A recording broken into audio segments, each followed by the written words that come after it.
Welcome to the show, everybody. Thank you so much for watching. So, let's get right into it. Our first story is out of St. Petersburg, Florida, where nearly 400 people participated in a day-long Pay It Forward marathon. If you're not familiar with the Pay It Forward phenomena, it's a douchey, narcissistic excuse for a good deed.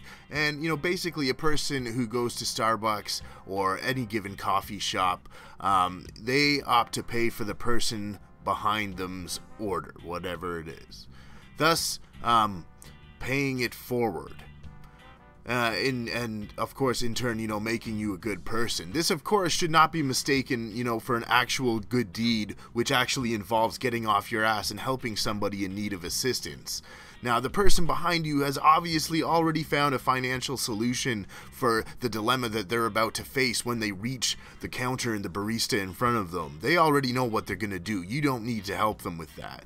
Now, this might be quite possibly the laziest attempt at a good deed that I have encountered personally. Rich people buying each other lattes at a Starbucks is not what I would consider a good deed. If you want to do a good deed, go out and find somebody who's down on their luck and, help them out in any way you can. Okay? And then go off about your day and feel good about what you just did. Now, in our next story, a very disgusting man from Lafayette, Louisiana, has kept a jar containing all of his fingernail and toenail clippings since 1978. Richard Gibson, a 58-year-old oil investor, says one day he just decided to put his toenail clippings in the manicure box, whatever the hell that is, instead of the trash. I started doing it again and again, he said, and then decided to see how long it would take to fill the box, he said proudly. Gibson says it took him about 2 years to fill the box, but by then he was just hooked, and he just moved his collection to a nasty glass jar. Now, Gibson will appear in the newest Ripley's Believe It or Not book called Reality Shock. Simply disgusting.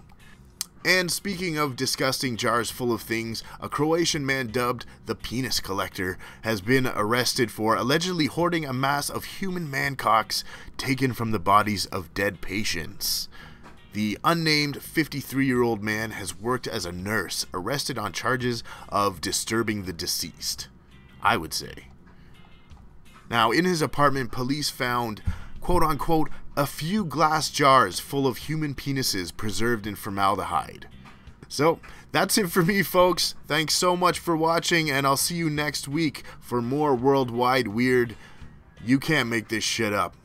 Have a good weekend.